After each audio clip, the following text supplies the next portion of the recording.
Right, give me 1 second. Just get that camera looking better.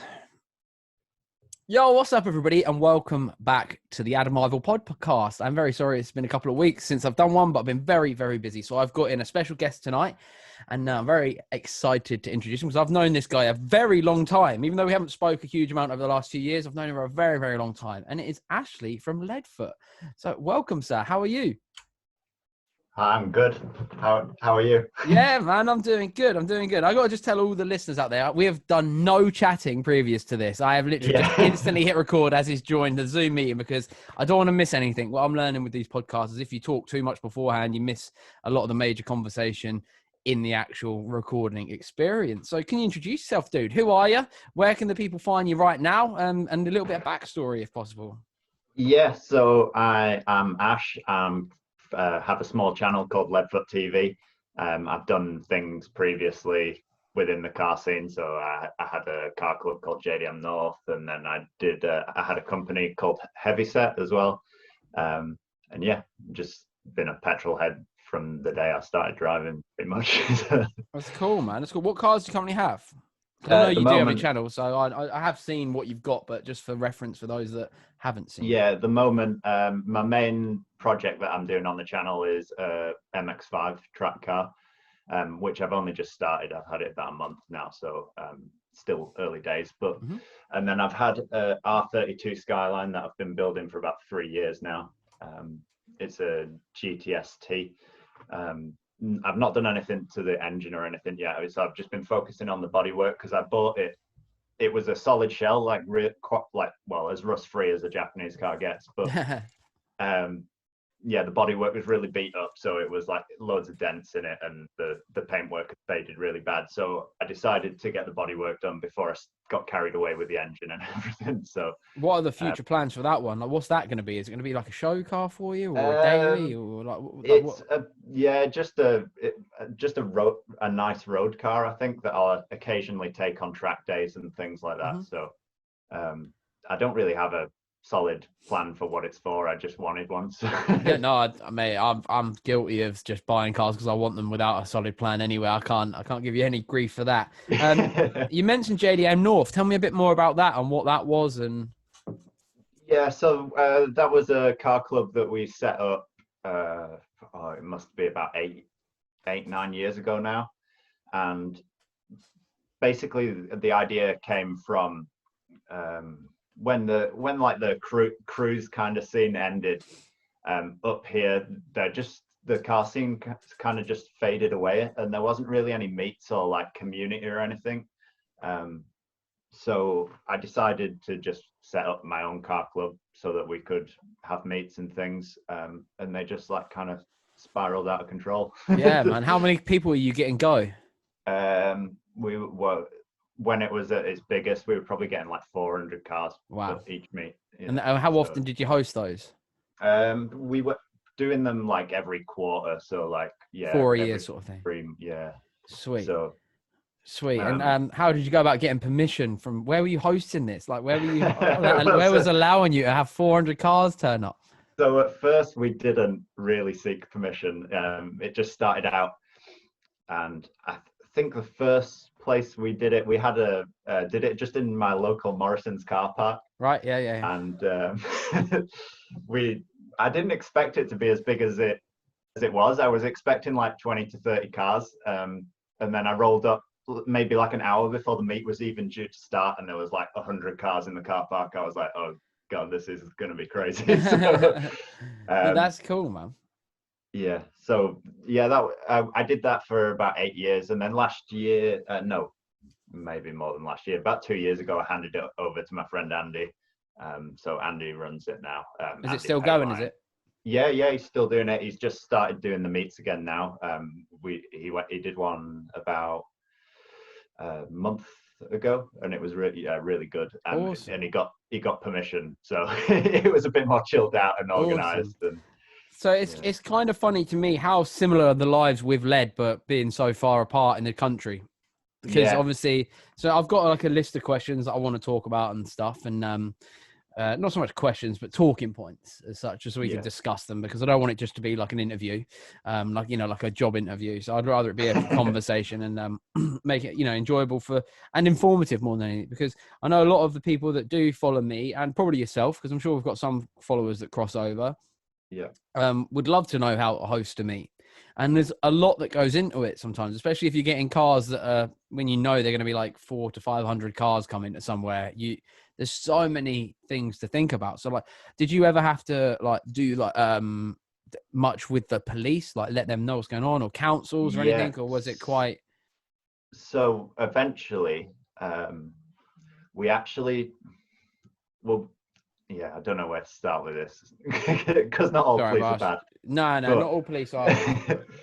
But yeah, so originally we started off with the meet that I did locally, and then I realized that we probably needed somewhere bigger, so that I approached another supermarket car park in Preston, and we had it there. Unfortunately, we got kicked off early on that one because people kept dicking around.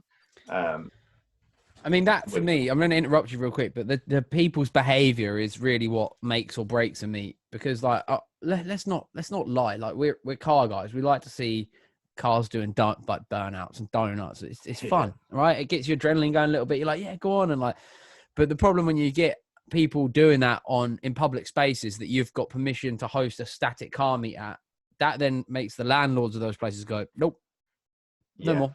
You're not doing it anymore. Yeah. And that creates a massive problem for you, because everyone, even the people that are acting up a little bit, aren't doing it to necessarily get the meet shut down. They're just caught up in the moment. And, they just want to, the ones that get me is the pop and bang things, and they just sit there, just pat, pat, pat. I just think it's so lame. And I try and look back at like when I was a 18, 19-year-old, like would I have done something like that? Just, do you know what I mean? Like I try not to be too openly like, oh, you guys are, I'm like, well, do you know what? Like I know we were real young once, isn't it? Like I'm guilty of, not so much at car meets, but definitely like out when I've been out and about in my car dicking around, like burnouts and all that sort of stuff when I got the BMW, and it just happens, it just happens. But the problem is like when you're hosting a meet and that responsibility really not realistically falls on you, you're like, oh man, you just think everyone hates you, because you're like, why can't you just all behave, like just for one night? We all want to be in one place. Especially, I don't know if you've found this, but like I really only attended my own meets for a long time, like after a lot of stuff happened that we'll get to down the line in the podcast. But when I felt only comfortable at being my own meets, I found like, where was I going with this? I found when I was going to my own meets that I wouldn't enjoy them as half, because I'd be stressed out so much. Like, oh man, there's people going to dick around. Like, what's going on here? What company have I not told about today? Because we are hosting on our industrial estate. And like one time, one of the companies they're a tiny little company, and they were like, we've got a lorry turning up today. So I was like, a lorry? I've never seen a lorry turn up to your shop ever. But I was like, all right. So I moved all of the cars out of the way so an Arctic lorry could get through, and a Ford Transit van turned up. And I was like, you're just being awkward for the sake of being awkward. Do you know what I mean? So there's a lot to dance around it. But like, if you're hosting them in like, you say you started off in like Morrison's and then other car parks, where did you end up like taking them to? So yeah, we did another one at the Morrison's car park in Preston. We got kicked off there basically because there was one guy in a Civic at one end of the car park smacking it off the limiter, basically. But that happens everywhere, though, right?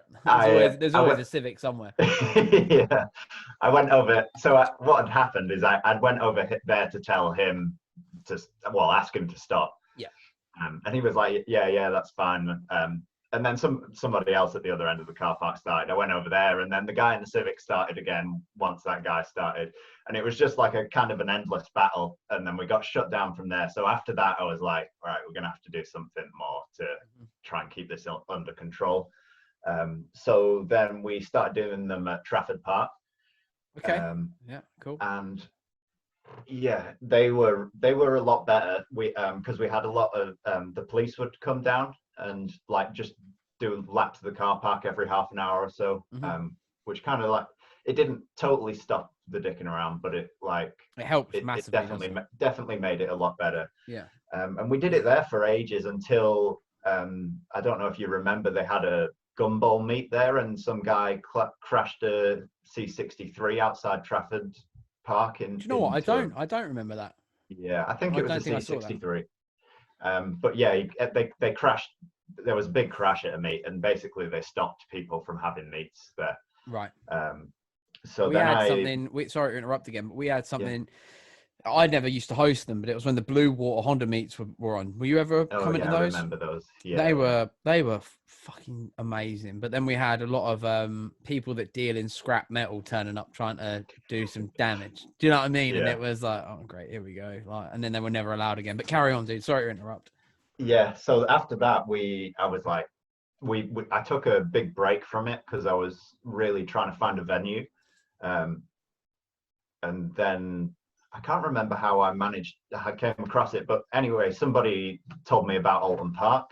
Mm-hmm. So yeah, we had a meeting with Alton Park. I didn't ever expect it to go anywhere. I just thought, oh, it's going to be one of those meetings where they just decide that it's not the right thing for the venue.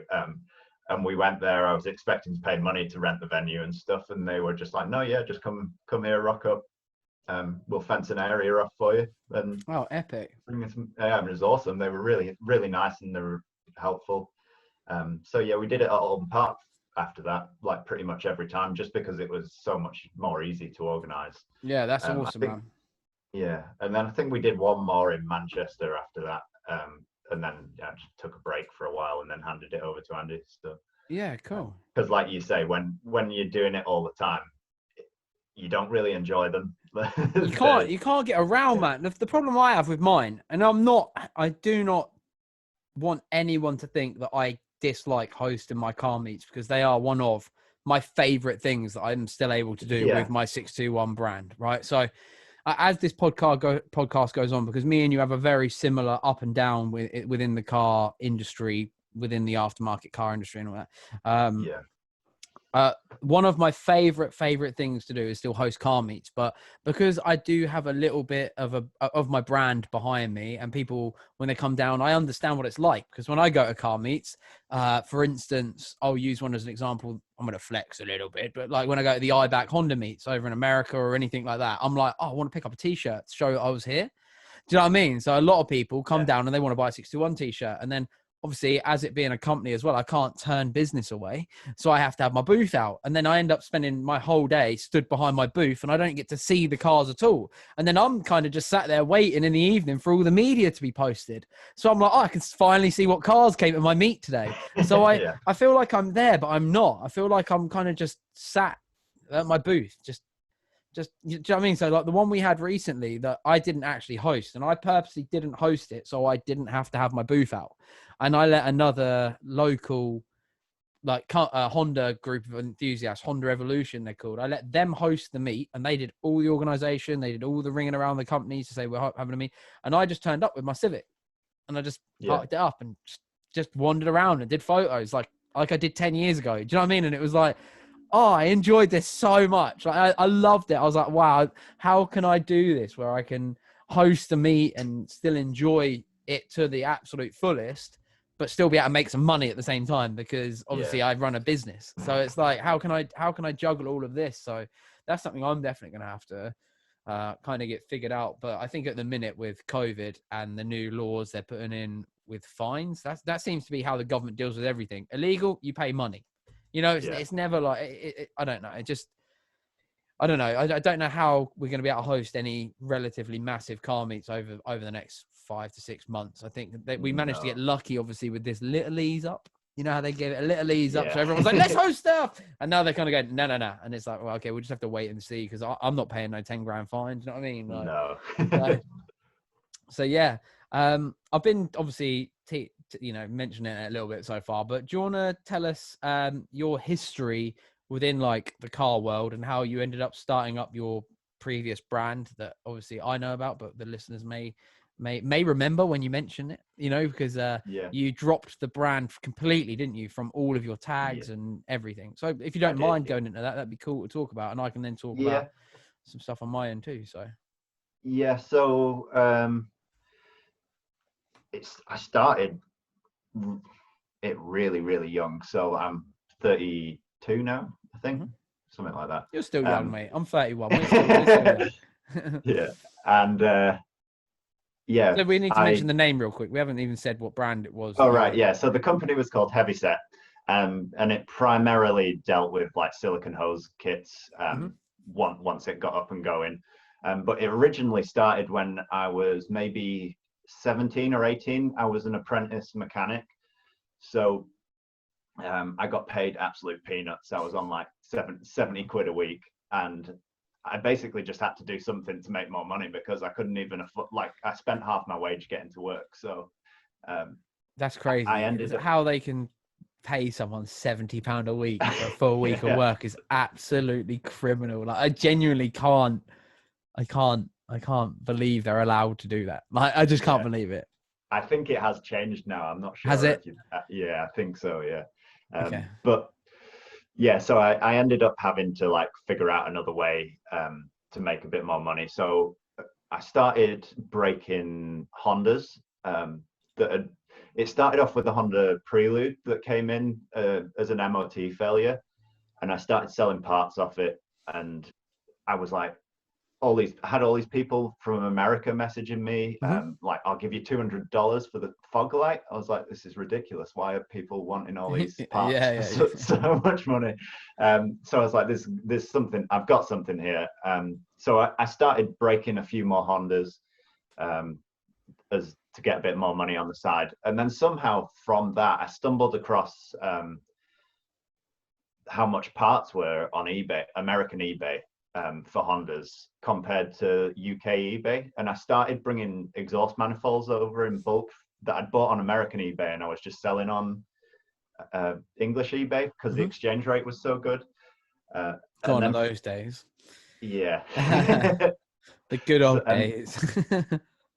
Yeah, and then from that, I found out about things like AliExpress and things. I was like, yeah, and I did it for ages. Basically, the exchange rate went rubbish, and I kind of forgot about it for a few years.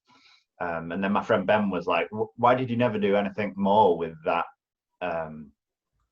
with the car parts you were selling?" So we kind of like picked it back up, both of us, and we started looking into it, and found out about AliExpress and I think the first thing we brought over was a pallet full of exhaust manifolds and decap pipes. Right. Okay. For like the 88 to 2000 Civics, and yeah, sold them, but then slowly realized that because we didn't have a lot of money to begin with, that it was too slow. Like the shipping times were too slow because we were having to bring stuff over. And we took a trip to the Nürburgring in my EG coupe, and the hose blew on it. Top radiator hose blew on it on the first lap, and basically we couldn't drive it for the rest of the holiday. So I'm so sorry. My dog's managed to find the only bit of rubbish that can make noise in here to chew up. I can't believe it. Finn, just stop it for 10 minutes, dude. Right, carry on, man. Sorry about that. Yeah, so the hose blew on my Civic, blew up, steam and water went all over a Ferrari and a Porsche. Oh no. Yeah. And yeah, when we got back, I ended up buying a silicone hose kit for my car, and then we just started looking into those. We were like, maybe we should make some of these, because there wasn't really anybody making anything other than like 2-piece hose kits for the Civic, like just the radiator hoses. So then we found a supplier in in China, and got them to make us a full hose kit. So we sent them all the hoses off my car to make a complete hose kit. And yeah, we just kind of built it up from there. And we had so much trouble with suppliers. We went through like 10 suppliers before we found one. What, different factories for the hoses? Yeah. What was wrong with some of them suppliers, if you don't mind me asking? Some of them, just the quality of some of them were not horrendous, but you just get like little defects in them and stuff. And we kind of just wanted them to be perfect, because we wanted to be able to charge like a decent amount of money for them. We didn't want like a crap product either. So yeah, of course. So yeah, we started having problems with suppliers. Then we started getting them made in the UK for a while, and they were, the quality of them when they were in the UK were the worst. They were Wow. horrendous. Yeah. So we eventually went back and started getting them made in China again. We found a really good supplier that we did a couple of years with, that were like making really good products. They were sending everything out on time. And yeah, we had a good couple of years where we were like developing new hose kits that hadn't been made yet. We did stuff like the EP3, the FN2, the RX8, and yeah, we had the market. But then I guess as like time went on and AliExpress and stuff popped up, they were like started selling replicas of our hose kits, and we were struggling to just compete with the price, and it slowly declined, I guess. And we started having troubles with the suppliers. There was one time I remember they sent like a 10 grand order out to the wrong address, and we ended up getting that back by I posted it up on Civic Life, and was like, this guy, because the guy that had received it was a guy that was into Hondas as well. Right. And Okay. I'd sent him I'd tracked him down and sent him messages asking if I could come and pick it up, and like I'll give him some money for the hassle and stuff. And he just wouldn't have it. He was like, they've sent them to me, they're mine now, basically. What? So we had to. Who do I know him? I can't remember his name, to be honest, but I would imagine so. He was quite big on Civic Life back in the day. Okay. And I posted it on Civic Life and just posted about it basically, and everybody just got together and started giving him grief until to the point where he gave us it back. So no way, that's so crazy. Yeah, that was an experience. And then we just had various issues. We had problems with group buys. We had a really big issue where we did a group buy for the Accords, and somebody accidentally sent us power steering pipes, even though I'd told them not to send us anything other than Fulham pipes. And obviously if they've got oil, they have to be made of a different silicon. So we had a massive issue with one of the group buys, and that group buy absolutely blew up. It was for the Accord Type R, and so I had it was just a shitstorm, really, because I'd sold so many of them, and then there was an issue with it because it hadn't been made out of the right rubber. And then the suppliers started messing us around and wouldn't sort it out. And we just went through various things, and it was getting to the point where like it just was more hassle than I could physically keep on top of. Mm-hmm. So it was like, don't get me wrong, it was absolutely awesome. I loved it. I loved doing it. It brought me so many opportunities and stuff. I met loads of people. Like I met you through it. I was always very jealous of your trade stand. Yeah. That big, awesome, like it looked like a stage at a show almost. You know what I mean? Like the big blow up, like what would you call it? Like a seashell, wasn't it? Like it was open. Yeah, Yeah, it was awesome. So cool. I remember that. I was like, oh man, I was so jealous, because you also did the Barramundi Wheels as well for a while, didn't you? Yeah. So I've got a pair of those on my a set of those on my Skyline at the moment. Do you still keep in touch with them at all, or? Not so much Noriaki, the guy that owns it in Japan, just because it's hard to. Yeah, of course. He doesn't speak great English, so it's hard to keep in touch with him. But I still keep in touch with Barramundi USA quite a bit. And cool. I actually messaged them because I wanted bigger barrels for my wheels that I've got now. So still keep in touch with some of them. And basically it got to the point where I was just doing too much, and I just took a step away from everything, really. I did so I was running 3. Yeah, I can't remember. I had a Rob that was part of Heavyset with me. Me and him had a pizza shop. Okay. And so you're quite the entrepreneur then, if you dabble in a bit of everything, sort of thing. Yeah, and then I had we were running Heavyset, and I was running JDM North all at the same time. And like, I don't know if you remember, like back when I met you, I was very, very quiet. Like I didn't talk very much. And I thought you didn't like me.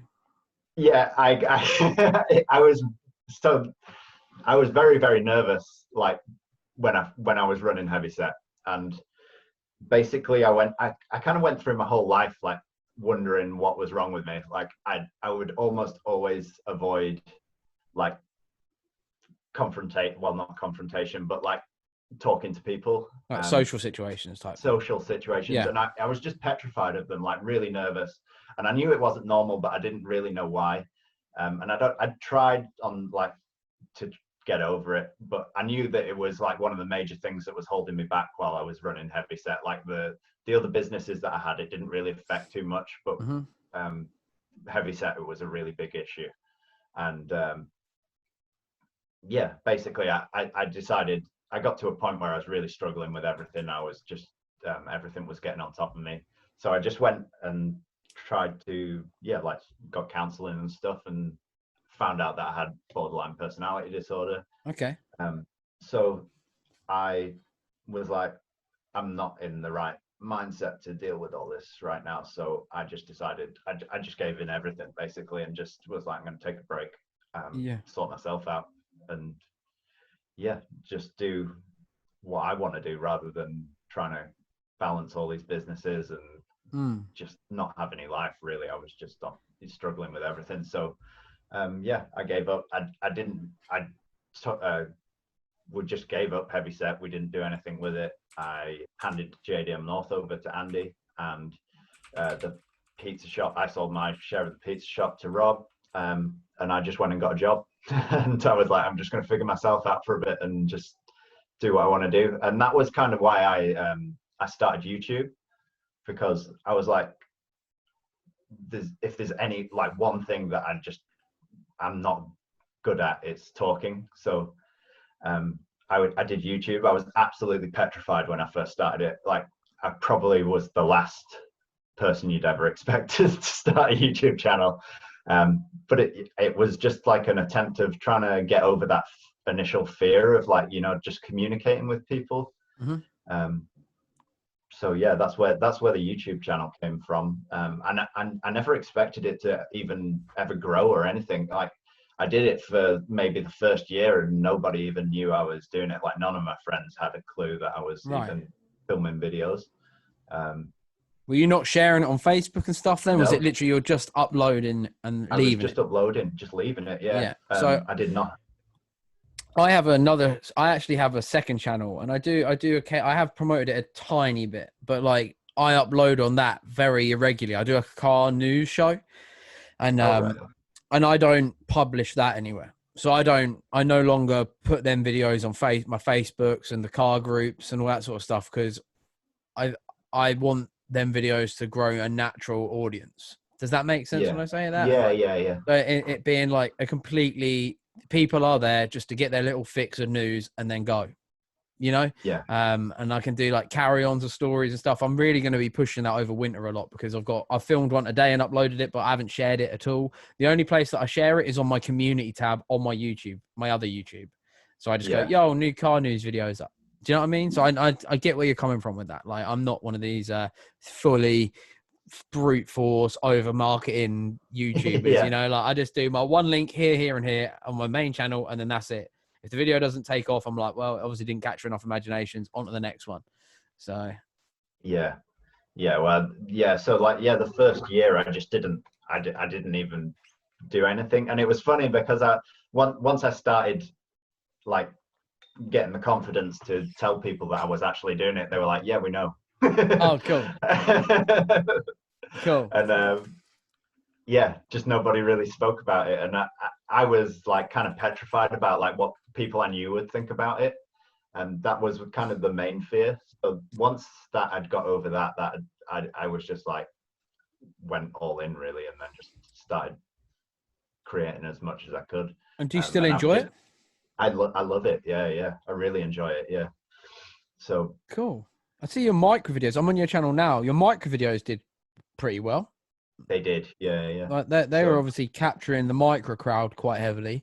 I'm just having a look now. I mean, for someone that doesn't like public talking, you've got nearly 3,000 subscribers. So you must be doing something right. Like 3,000 people have come across one of your videos and gone, oh, I want to see more. Do you know what I mean? That's the way you got to look at it. Like that's cool. Yeah, it was crazy. So I see on there as well, you do like a flipping car series. What else have you got? You got the MX-5 stuff. I obviously watched that video because I wanted to touch on this as well about how you're don't let social media destroy the car community. Yeah. Now I've kind of got a love-hate relationship with social media. So I spend all of my life on Twitter. Twitter is my social media. Does that make sense? Like that's the one that I've been on the longest. That's my favorite one.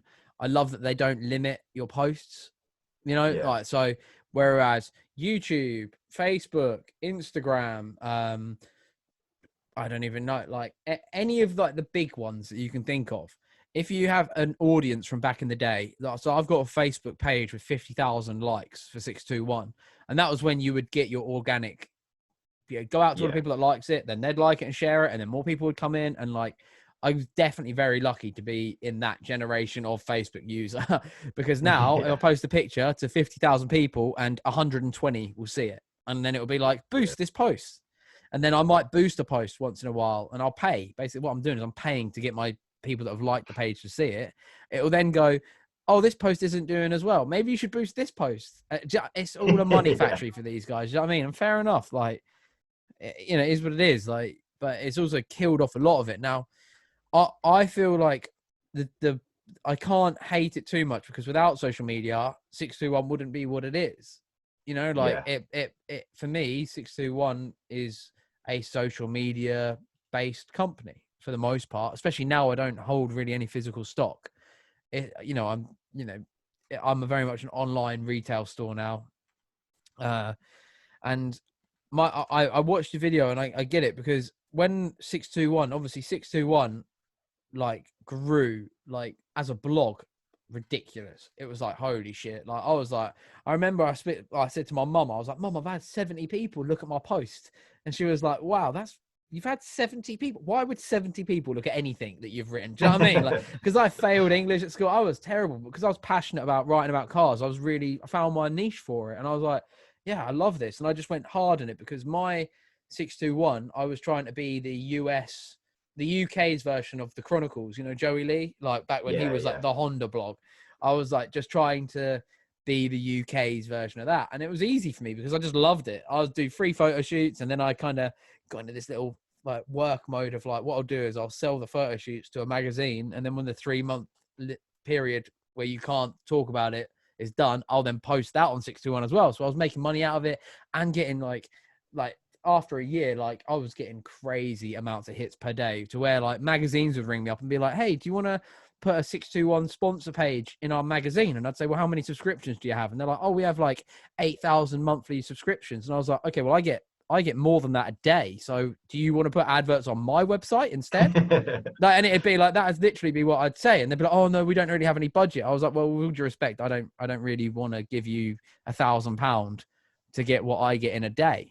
Eyes on it. Like, why would I do that? And then obviously YouTube, I started doing YouTube before YouTube was a thing. Like a vlog didn't have a name back when I started it. A vlog wasn't a thing. Like no one had a word for it. I just knew that me and my friends were funny. Do you know what I mean? I was like, we are a crack. Like we are funny. Like we have a good time. Back then, obviously it was fucking brilliant. So we were young, stupid, like, earning pretty good money. It was like, fuck it, let's just blow it all on race cars and just have fun and just buy all these rare parts and just whatever. But I always grew up on it. I'm a skateboarder. I grew up skateboarding. Not anymore, I'm not. But like back in the day, I'd skateboard and grew up on Jackass and skate videos. So it was just like, how can we make that into car vlog, like videos, basically, that people want to watch? And we did that Honda Diaries thing. That's why I did that stupid theme song and like, like all of that sort of stuff. It was like, I then, when I started doing the vlogs though, and I had that little red Civic, I then had my old man invested in me. So it took me 3 years to get any form of investment from Dad. I think it was about 3 years. Like he didn't really see it as like a thing. He was like, whatever. So from the magazine money, I bought merch. And instead of going out and upgrading my camera, I'd be like, right, I'm gonna get some merch in. And the merch sold crazy, like to the point where in the first year I had to go VAT registered. And I was like, oh my God, like I'm on to something here, man. This could be my forever job. Like this is sick. I love this. And the big problem was I got my dad involved, and obviously I used his connections to then sort me out in Taiwan, the factories that I was going to use, because I wanted to go through Taiwan instead of China. Yeah. Because I just knew they made better car parts. Do you know what I mean? It was like, I just know I know that a lot of the big JDM brands actually get their stuff made in Taiwan. So I was like, well, I'm going to go there. And I used some of my dad's work ethic that he's learned, and I tried to put it into an industry that it doesn't work in. And then I had my first big failure was my lug nuts, my steel lug nuts that I've still got stock of now. Yeah. So like the locking wheel nut bit would snap off. And I had 12 grand worth of these fucking things. And I was like, fuck.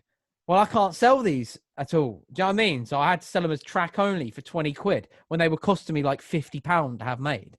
And I was like, oh man, like, so then I instantly knew I'm not doing steel anymore with lockers because it just doesn't work with that design. So I went to a different factory.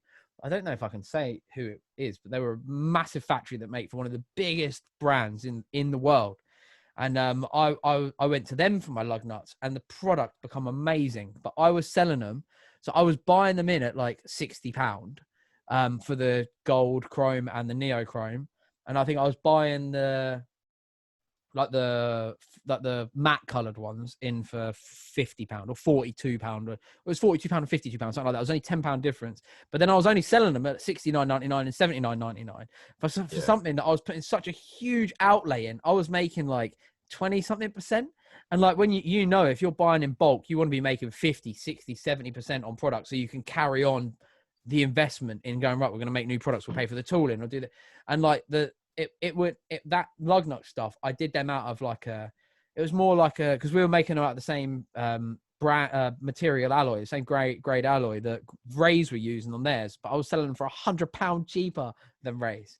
Do you know what I mean? And it was like, because I was like, you're not paying for a Rays lug nut, you're paying for 621, and I don't value 621 at the same I value Rays. Like the level of, you know, industry level, I just couldn't believe that I'd be able to compete with them. I was like, there's no way. Obviously my big one that I did was coilovers. So I've never really openly spoke about the coilover situation because you did them too, didn't you? Yeah, we did. Yeah. So, briefly. Yeah. so you know how hard the coilover market is to become a staple naming. So I also had to battle with an absolute maniac that ran another company that I'm sure you'll know by me just saying that, but like I don't want to say any names because I know he loves to sue people. I was dealing with obviously the big boys. Like I can say these because I get on well with Teguiwa now and Driftworks. Like Teguiwa bring in Yellow Speed, you know, Driftworks bring in HSD. They've all got their own product that they are their, what would you call it? Like their talisman product, you know, like their brand is Yellow Speed. Like they might be able to sell, for instance, like Teguiwa might be able to sell K-tuned and all the rest of it, but they're focused on Yellow Speed as the brand, you know, like that sort of thing. So I was like, right, I've always wanted my own brand product, but you know, you learn lessons through stuff. And my biggest regret was putting my own name on the product, because if any failed, I couldn't pass off that to a different brand. Do you know what I mean? Like it was like Adam. I mean, people call me Mr. 621. I've had freaking girls match with me on Tinder and we're like, oh, hello, Mr. 621. If they've been out with other guys in the car world, and I'll be like, how the fuck what the fuck? Like, do you know what I mean? Like, so by having my brand name that I'd worked so hard to make such a, because that reputation to me is everything, and I was like so proud of what I'd created with 621 and how it was such a community brand. The first year or so of sales was so good. Like with product, I could make money on them.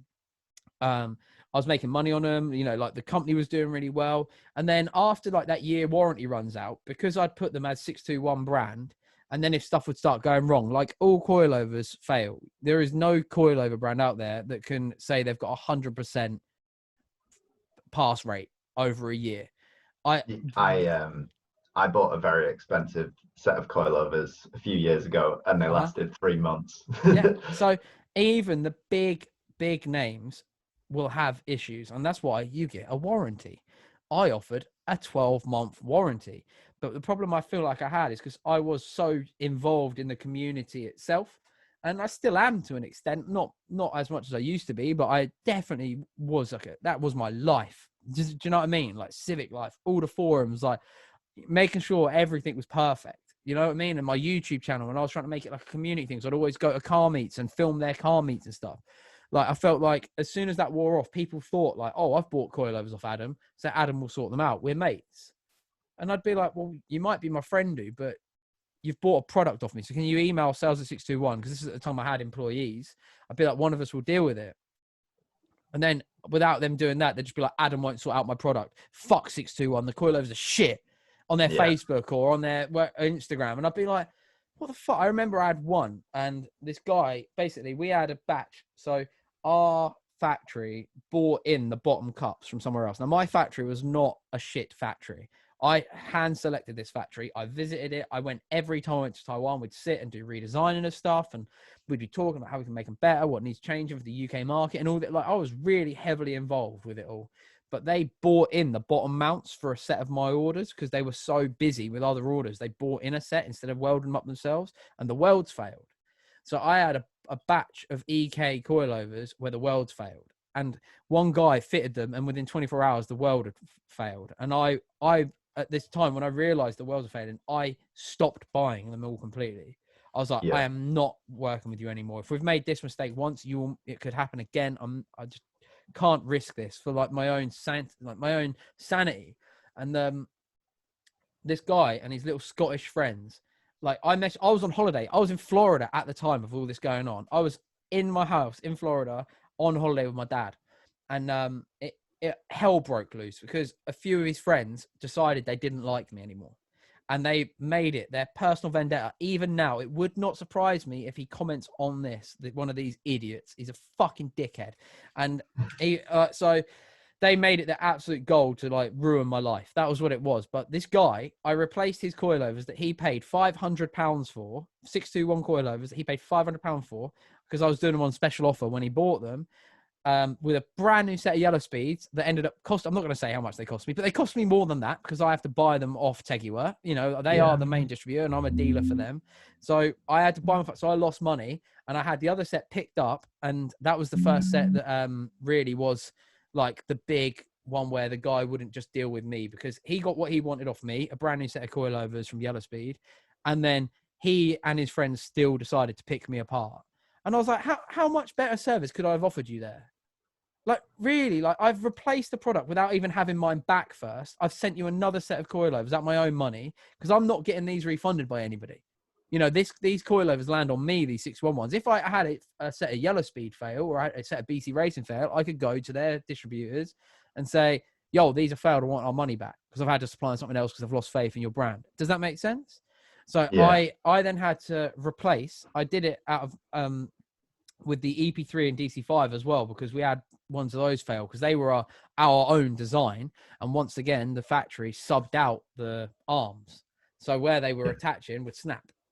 And it was, I then contacted everybody who bought a set. So it was 44 sets of coilovers, right? So just figure, I had to buy out of my own business money, 44 sets of coilovers for people.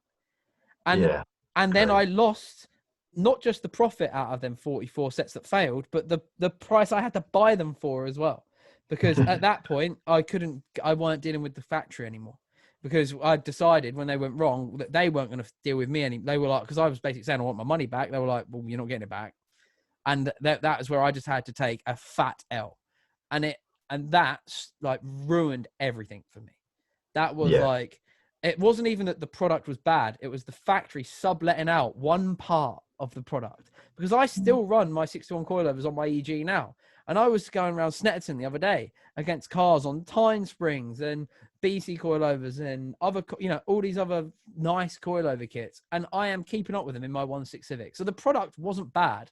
It's just we had a failure and I didn't have the team behind me or the financial bucket to cushion me when that all went sour. Does that make sense? And that I still stand by the product now. I feel like if you've got a set on your car, rag around on them. They're sick. Just, they were quality. Like, they were fun. And it was so exciting when I did it. But I learned so many lessons from that as well. Like, wow, I look back on it and I'm like, okay, like, I still don't know if I'm personally over that situation yet, because I loved being a part of the car community so much. And I felt like I couldn't go to what I loved anymore. Does that make sense? Because I was like, I felt embarrassed. I was like, but you have to risk it as a businessman. If you don't take risks, like I've read something earlier, like congratulate yourself if you failed, because most people will never even try.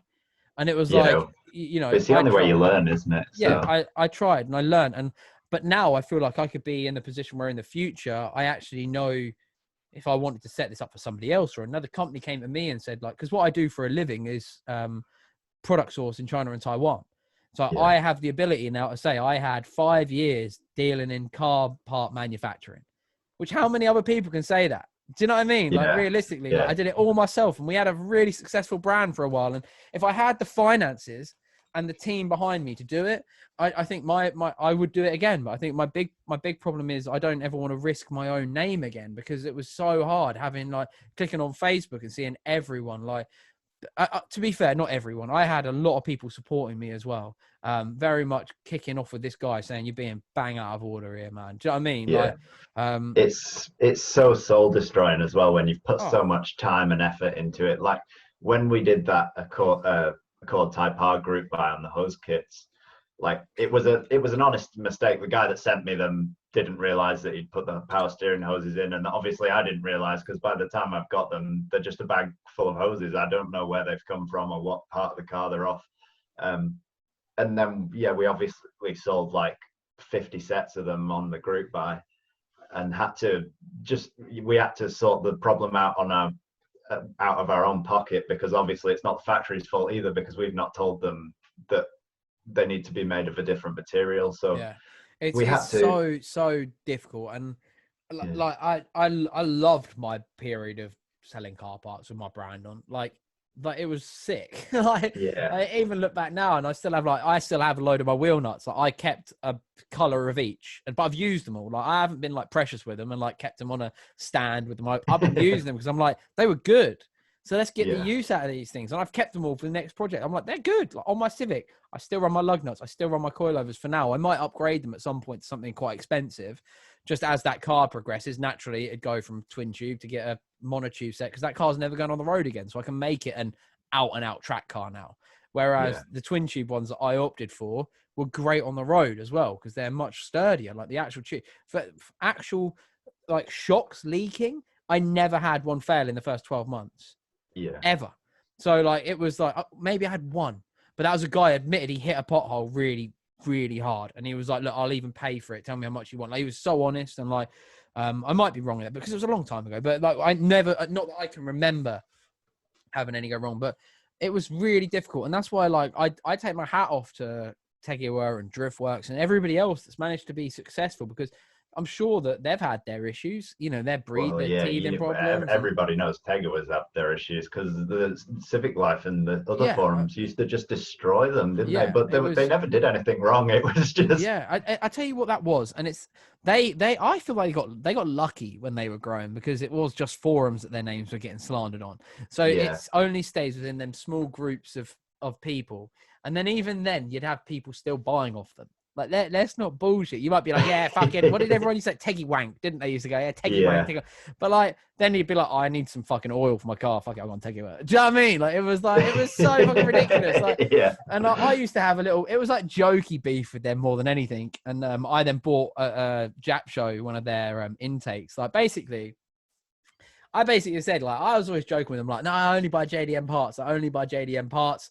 And Johnny, I've always got on well with Johnny, man. Like, even when I think he didn't like me because I was a big mouth, but like, still, like, he, I always got on quite well with him. He was always very polite to me. And one, we were at Jap Show, and I was with my friend Teg Boy, and he was like, James was like, Adam, let's go to the Tegiwa stand. They've got one of their carbon DC5 intakes, and I've just got my black DC5. And I was like, all right, let's go and have a look. We're going to say hello to the guys anyway. Yeah, give them a bit of shit or whatever. Just have a bit of banter with them. And I've gone over, and they were like, what we got to do to get that in your car? And I was like, give me it free. And they were like, how about we do it at cost? And I was only joking with the free thing. Like, it was like, yeah, give me it free. I was like, but you do it at cost. And they were like, well, we'll do you a real nice deal on it. And we made an agreement, and I was like, all right. And they were like, but just, we want your honest feedback with it, but there you go. So I went and fitted it. And I remembered as I drove it up the road, I was like, please hate it. And it went, and it fucking took off. And I was like, fuck. I was like, this is really good. And then like, I literally remember posting up going, all right, I can see Tegui's intake's fucking brilliant or something like that. Do you know what I mean? Like, and ever since then, I've gotten so well with the guys at Tegui. Like, they've always been wonderful, like wonderful people. And hopefully I can get them on here, Johnny especially, because I get on really well with him. Maybe I can get him on here one day and talk about his growth and all of the stuff like that. But companies like him, Tegui, him and Luke have obviously created, have actually allowed companies like mine to survive in a climate where we work on such a niche type of thing. And it really is like, I get it a lot, and it's not me. I just don't think people think. So I'll give you for instance, a guy added me on Facebook, and I accept basically everyone on Facebook as long as they're not like a scam account. Like, I just see it as like someone that might click my video. Do you know what I mean? I'm like, all right, well, you know, they obviously added me for a reason. So, and this guy messaged me, and he was like, oh, I've just bought these yellow speed coilovers, and had them fitted to my car, and I wanted to show you. I was like, but you didn't buy them off me. So why are you showing me? And he was like, I just know you're a Honda nut. I was like, dude, like if you were a fucking fitted kitchens for a living, I wouldn't fucking have someone else come around and fit a. He was like, I only bought them because I saw you advertising them on your videos. I was like, so you bought them off someone else. So like, it hasn't benefited me in any way. And you didn't even tell the company that you bought them from, oh, I bought these because Adam Ivel has said so. And even that means something to me, because like, then that company are like, oh, Adam Ivel told you to buy them. I'm like, all right, cool. Then maybe we'll work with him in the future.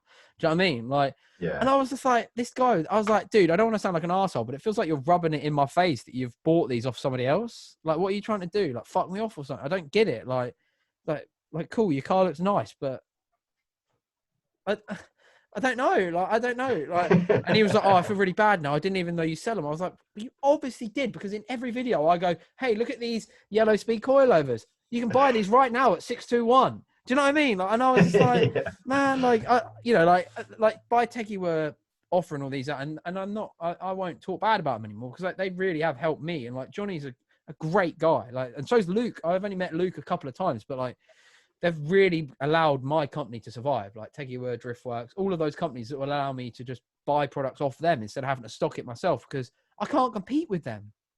I can't compete with the buying power of some of these multi-million-pound companies, because I'm just one guy and I work 2 jobs to have the lifestyle that I have. And I do YouTube on the side, and I take little sponsor deals here and there. And even that I have to fucking declare tax on now. Do you know what I mean? So it's like that £1,000 or that £2,000 I might have made in a year from doing YouTube with some sponsor gigs now becomes that minus that. Do you know what I mean? And it's like, great. Like, even my little bit of pocket money that I was able to go, oh, but I'll treat my car with a Recaro seat. Oh, sick. I can buy myself the dream seat. Oh, but I've got to make sure the government gets their fucking slice first. Do you know what I mean? Like, so like, I will always be admirable to companies like Tegui, to Driftworks, because they are allowing companies like mine to be sustainable without me having to have the huge risk of investment anymore, you know?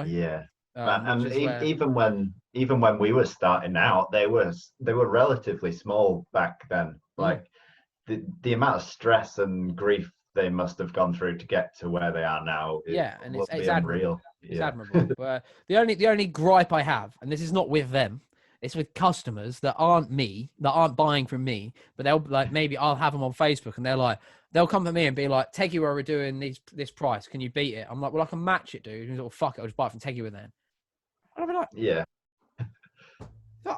they're like, I don't want to make you any richer than you are. I'm like, bro, Tegui will have a fucking NSX race car and a race lorry. But I'm like, what? What's wrong with me, Andy? Like, this little bit of money out of a set of coiler. Do you know what I mean? Like, but I have no gripe with it. Like I said, I love them as businesses, because they enable me to still have 621, because without companies like them that allow me to not have the investment, 621 wouldn't be a company anymore. I would be working only for my family business, because it's not worth the stress. Like, it's not, like you said, it's not worth the stress. How did the coilover thing go down with you? Like, why did you stop that because of everything that went on, sort of thing? Like, it was just kind of towards the end anyway. And just like you say, it just needed a massive amount of investment and research and development. We tested, we had them on a couple of our cars. So Ben had them on that EK4 that he had, and I had them on my RX-7. we had a couple of others dotted around on other cars, and we tested them for a good year and a half, 2 years before we actually started selling them. And yeah, they were really good, like really, really good. We went through a couple of different suppliers before we found the ones that we wanted to Yeah, work same as with. me. You have to. You can't just go with the first one. You got to find the one that works with you and your brand and what you're aiming for, you know? Yeah, and they were really, really good. But it was just towards the end, and I was over it by that point. I was already struggling, like just dealing with everything. I think just like finding out that there was actually something wrong with me, it just kind of gave me that realization that like actually I can do something about this. I can get better and like just be a better person. Because like you say, you thought I hated you because I just didn't talk. I just assume And, that about everybody, though. I never assume that anyone is, one, likes me just because of what I do, or two, is like a fan. I'm putting that in speech brackets, but like I never like walk into like a car meet and be like, I know everyone watches my YouTube. Do you not know who I am? Do you know what I mean? I'm just like, I bet no one here watches my videos, and if they do, I bet they think I'm a twat. Do you know what I mean? Like, and like, do you know what I mean? That's the way I kind of like juggle. That's the way I deal with it, because then like I'm never disappointed if like I turn up and then go home and on Facebook like that fucking dickhead Adam Ivel was there. I'm like, oh right, well, okay, I knew they all hated me anyway. Do you know what I mean? That's just how I've dealt with it. Like I've just been like, all right, a bit self-deprecating maybe, but it's just how I deal with everything. I think just like me not being able to really talk to people properly really just affected the way people thought about me as well. Though. Like, yeah. And with me running the business, it made it difficult because like I'd be at car shows and I'd have to, like, if Ben wasn't there with me, because Ben and Rob were real people. People person. People. And they could do all that stuff, but like a lot of the time I would have to go do car shows on my own, and I would just really struggle. And I think because I wasn't very good at communicating, and a lot of people had a bad opinion about me, and it wasn't because I was being rude or like being a dick. It was just I was actually just petrified of talking to people. So I think I just realized that once I found out what was up, I just needed to take some time out and just like kind of work on myself and like work towards just getting better and being a bit more confident. Do you mind me asking a little bit more about borderline personality disorder at all? Are you okay to talk about it? Like, yeah, that's fine. Yeah. You mind me asking what, like, I'm going to sound really naive, but I don't actually know what it is. Like, so it's it affects a lot of people differently, but the closest thing I could probably explain it to being is like bipolar. You know what bipolar is? I know of it, and I know of people with it. So but if you asked me to describe it, I couldn't. So like with bipolar, you're very up and down. Mm-hmm.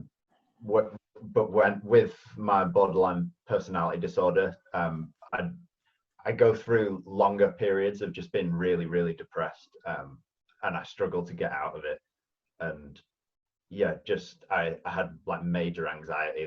Like I say, I just couldn't talk to people. I would go way out of my way to like just avoid people. I remember like when I was doing my apprenticeship as a mechanic, I would literally go through the whole day without saying a word, basically, while like 8 in the morning till 5 at night, and I'd maybe say like 10 words all day to the people I worked with. Like it never, even with me spending all day with them, I never got any better. But yeah, it affects different people different ways. But the best way to describe it is just like major depression. And I think a lot of it is just I made it 10 times worse by not going to do something about it, and you know, like just constantly worrying about talking to people and confronting people. And I think just finding out what was wrong with me and doing more research into like things I could do to make it better, it just made it 10 times more manageable. Like I still have days where I just go out and I just don't want to talk to anyone, and I'll just avoid people all day. But I think just doing YouTube and like some days like when I'm feeling down, I'll know that I don't really want to talk, but I'll push myself now because I know that I have to. Otherwise, people just get a really bad opinion of me. And is there any way to work with this? So like, is it something that is like, do you have to take tablets or anything? Like, is there like a lot of people do. I don't have it as severely as most people. So I did for a while, for maybe the first 2 years, and then I just after I was getting counseling and everything at the same time. So I just as I was starting to feel better, I decided not to take them. But it was mainly because they did help, but they just like kind of leveled me out. So I didn't feel happy and I didn't feel sad, if that makes sense. It was just like a numbing, just numb, feeling just nothingness all the time. And I just didn't like the way it made me feel, although I think it was essential for me to get to a point where I felt comfortable to, just actually come off them and try to make myself happy by doing like myself basically. I just took a bit of time out, tried to sort things out, tried to take a bit of stress off me. Like I think a lot of the stress played a big part at making it getting me to a point where I just couldn't deal with it. So I've openly said before that I've suffered with depression, and I had therapy for a very long time, and I had to have it again early, like throughout this, like February to, I don't know, before lockdown, basically February to lockdown. With I found this an amazing therapist in Colchester. He's absolutely unbelievable, and I have had a few Zoom calls with him since. That you still have to pay the the therapy's not cheap, when you find a good one, it's not cheap, but he's absolutely unbelievable, and he really helped me. And I do feel like when you're running a company where you're so in such a niche world, and that niche world is your world. So that's what I found with 621. Like my whole being in existence was the modified car world. I was involved in all I was fully hooked up with all the drama, who was banging who, like, who was dating who, what car was going to win the shows, or who was going to shows, who was going to be on what trade stands, or have each car. That whole industry and world I was so absorbed in.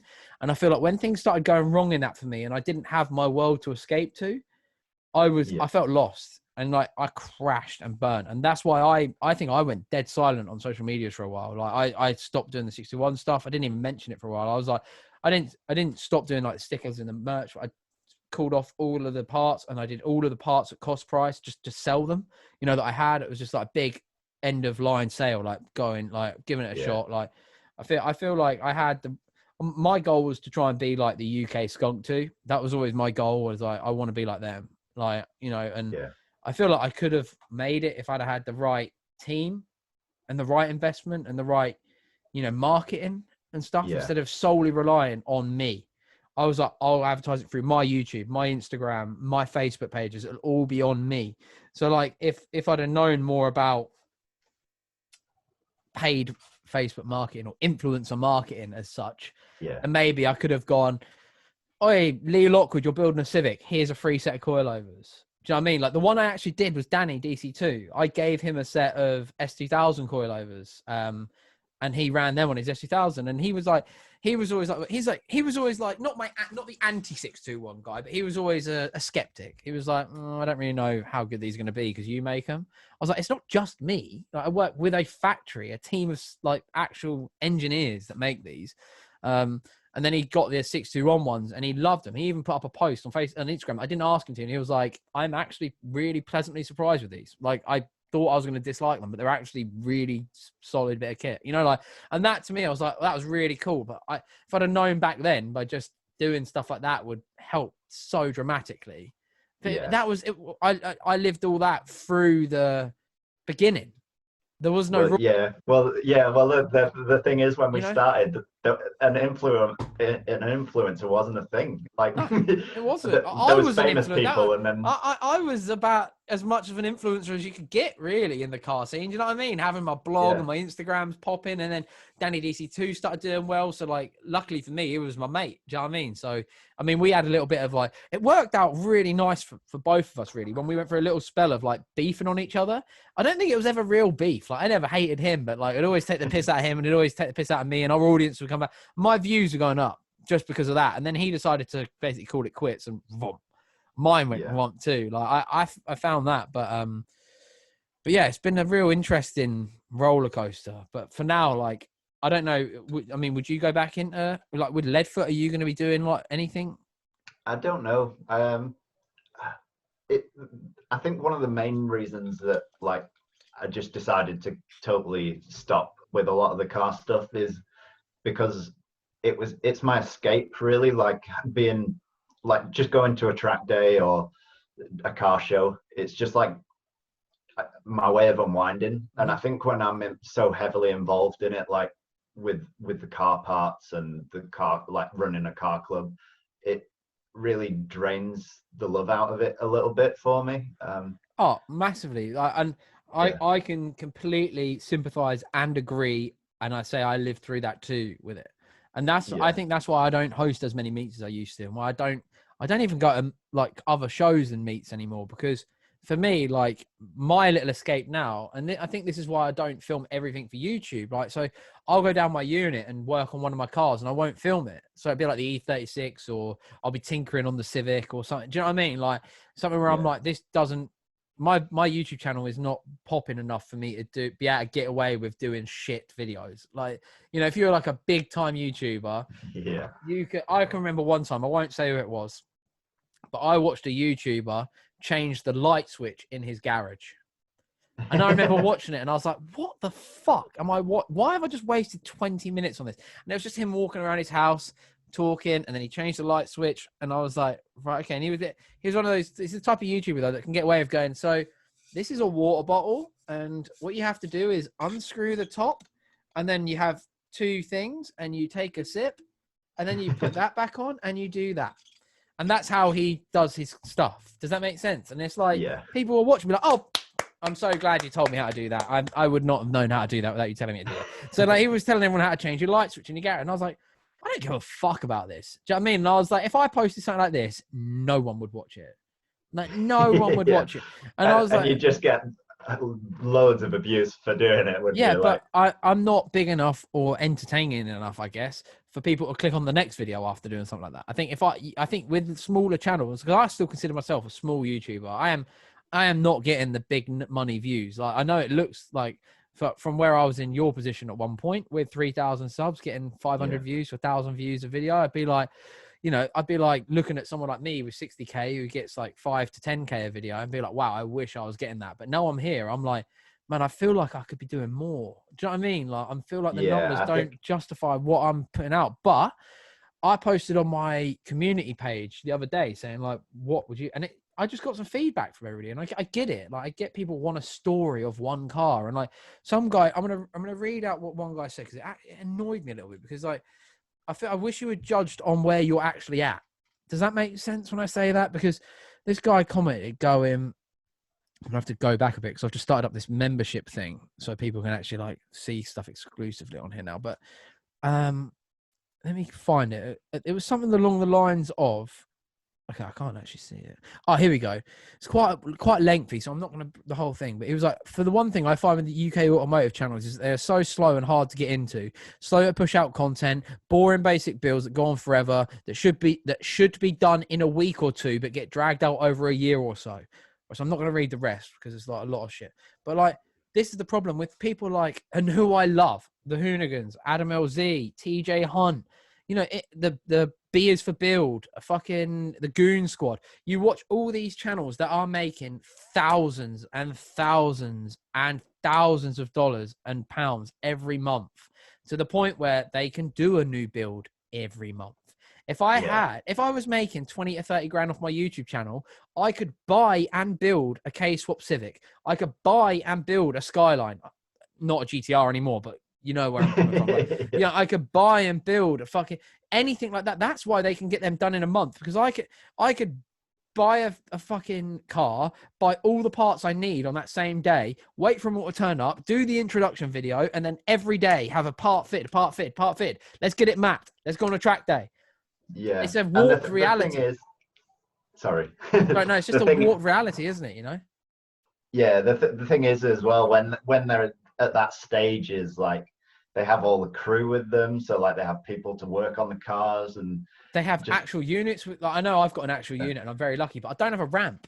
So if I want to do anything, I've got to lay under the car on jack stands still, man. yeah. And like, I am always injured. So like the other day I had to swap my roll cage, some bits of my roll cage around, and I was underneath the car and I put in the new subframe bolts, the Civic, and I was trying to pull my shoulder, but I've damaged all my shoulder ligaments in both shoulders. So I was trying to tighten this thing and the pain was excruciating. And I was just like, I don't know how if I can do this. You know, I was like, I have to do it because I've got a track day tomorrow, but like, I am in agony. And I was like, if I film this, people would just be like, oh, you've been a pussy. Oh, you fucking man up. I'm like, I'm hurt, man. Do you know what I mean? Like, they're like, you're right. They have like crews and they also have the pulling power. It is money goes to money, isn't it? Like, so they have the pulling power where they can go, I need my car mapped. Oh, we will do it. Yeah. We'll get it in first. Whereas I want my Sylvia mapped, and the place that said they'll map it would be like, well, there's a 2-month wait on the rolling. Do you know what I mean? Yeah. So like, Yeah. I've got to wait for my engine to be built. I'm finally paying someone to build me a full engine. But even when that comes back, it'll be a 2-month wait before I have to pay up to £800 to have my car mapped. £800 to me, I look at £800 and I'm like, yo, where the fuck am I going to get £800? Do you know what I mean? Like, if the YouTube was doing numbers, which I don't know whether we get punished a little bit because we're in the UK. Like, realistically, like I've seen like Matt Armstrong, he's absolutely popping at the minute in the UK and with car builds. Like, he's doing amazing. He's getting hundreds of thousands of views a video, and I look at it and I'm like, I take my hat off to you, fella. Like, you've managed to break the code. Do you know what I mean? You've broke through that British boundary, and you're getting American numbers now. Like, sick. But then I see other people like I watched, like DMO DJ and Ricky from Living Life Fast, and that crew sort of thing. Yeah. Or that type of video where they'll drive really fast, you know, like on the roads, where I think Ricky's kind of stopped doing that so much and he does more cinematic stuff now, doesn't he? You know, like he's like, I think Ricky's top dog when it comes to car reviews. I don't think there is a better video channel of modified car reviews in terms of production quality and everything. I think he's top dog, so I get why he gets the views. But like, I took a lot of advice from him when I met him. He was really kind, you know, like with information and like helped me out a lot. So I look at it all and I believe there is a formula for it. But it's whether if you want to run that, do you want to run that formula? And that's it. Like, because for me, I just want to document my drifting and I want to build the cars I want to build and I want to buy the parts I want to buy. And I think that to me, like with my M3, I've been waiting 2 months now for my coilovers and I still haven't got an ETA on them because I've ordered expensive ones. I'm not just bought your generic ones. I've gone, I want the big boy ones. But I've never had a set of these before. And I'm like, oh, I'm going to treat myself, let's fucking treat myself. It's been a hard lockdown. I've managed to work my bollocks off through it and do all right out of it. So let's treat myself. And that treat is now waiting and waiting and waiting. So it's hard to like hit these deadlines of builds and stuff when you're a normal dude. Like, I'm not a full-time YouTuber. I wish I could be.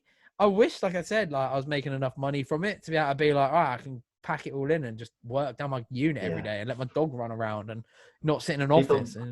People don't realize how long it takes as well. Like the amount of time you spend editing, even like when your videos aren't that high production value, it takes hours of editing and like the filming and going through footage, and people just think you film it, upload it on YouTube and you're done. And it's like there's hours and hours of.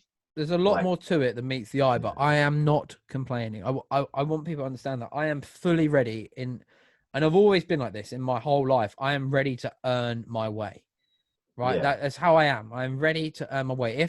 If I knew that I could do what I'm doing from where I live, because I believe if I move to Florida, because obviously I have the ability to move to Florida because my dad having the place out there, right? Like his retirement is Florida. So I could relocate to Florida and push for a YouTube channel, because I watch Taylor Ray as well. But this is what I mean. I'm just going to go on his channel real quick because I've really started I like Taylor Ray. He's super chill to watch. Whereas I understand I am not chill to watch. I am you know, I'm like, I believe I have some form of ADHD where I cannot focus. I'm hyperactive when I'm on camera. Like I'm a character, you know, whereas he's super chill to watch, and he's got nearly 500,000 subscribers now. And on his channel, because I was looking through, I always look at other car YouTubers to see how they're doing it, because like I say, I would love to do this full time. Whereas if you look at his channel, the most viewed videos he's had in the last month are of him restoring a box trailer. Not his car builds, not his rare Japanese Nissan, not his MX-5 with a V8, I think it's got in it, not his Corvette drift car. Him cleaning up a box trailer. Yeah. And I'm like, there is no formula to this shit. Do you know what I mean? No, Like, I bet when he was doing that trailer videos, he was thinking, these are going to die a fucking death. I bet he was cleaning that trailer up going, I am wasting my time. 390,000 views on his episode 1. And like, I'm one of these guys that even if I don't like people, right? Like I like Taylor Ray. I've never met him, but I've met a few of his friends, like obviously from that circle in Florida. But I like him. He seems like a nice guy. Like in his videos, he seems super chill. Like I'd love to fucking chill with him. You know what I mean? Like he seems like a dope dude. But like other people that I might watch, I might think like you're a bit of a twat. I don't wish them non-success. I'm like, yo, if you're managing to be this much of a dickhead and create an audience, more power to you. It's the same with the OnlyFans girls. I've always been a big advocate for doing it. If they are willing to get their titties out and make some money, fucking do it. Because why wouldn't you? You know, like I always laugh at that argument as well, because like imagine if the roles were flipped and guys were getting paid to do that. There'd be like no guys with their clothes on at all. Right, I'd have my man boobs out the whole time. I'd be like, give me these fucking tips, baby. Do you know what I mean? Like I think if you can make money doing something that's one easy, and I'm not having any OnlyFans girls tell me what they do is hard. Bro, it's fucking easy. I think what's hard about OnlyFans is getting the audience. Does that make sense? It's like YouTube almost. Like what YouTube isn't that hard, because what you're actually doing is just uploading a video. And if you look at the big creators, when I say come to my head, I think when I say YouTube, I think PewDiePie, KSI. These dudes sit in front of a computer and do Reddit videos for the most part. Yeah. They have such a big audience that they've gained over years that they don't have to work anymore for what they do. They all have editors, so they literally go on their computer and they'll have a laugh at some jokes that other people have already put on the websites for them, and then they'll send that footage to an editor. Yeah. But it's a saying that my dad told me. It was hard work becomes easy work with hard work. Yeah. So you have to go through that grind. And right now, I feel like I'm doing the grind. I'm on that Bumble level where I'm like, right, I'm doing a bit of shit, but it's not where I want to be at. But I have to keep that goal in mind. Like, I'm doing this for a bit of fun because I do enjoy the interaction. I don't understand why some of my videos do bad. I would have thought my Civic being on track, for instance, would be doing better than it is right now. That's just me being honest. You know, it's been up for 8 hours and it's only got 2,200 views. Considering that car has been, everyone's been like, get the Civic on track, get the Civic on track. I've actually gone and got it on track and no one seems to give a shit. And I feel like I'm going to be punished because I didn't do it all in one go probably 2 years ago when I should have done. But I was busy learning drifting. I found something I really enjoyed, and I was like, I want to get good at this now. Why is that a problem? Like, do you know what I mean? Like, I feel like I've had videos that have just like popped off compared to my other videos, and most of them have been videos that like I just thought about, maybe I shouldn't upload this, and I had a one where I did right at the beginning. I reset the service light on my work van. It's got like 50,000 views. Wow. Okay. Yeah. But that's because that would be something that people are searching for now.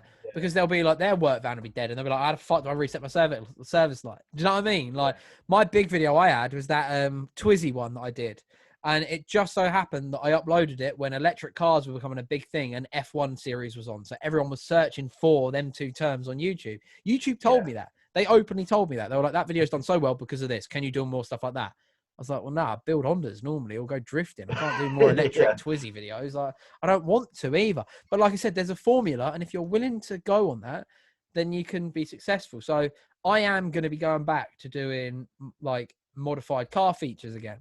And that starts in 2 days. I've got my first one going up online in 2 days. And these are all from a track day. And I enjoyed doing them so much. I was like, do you know what?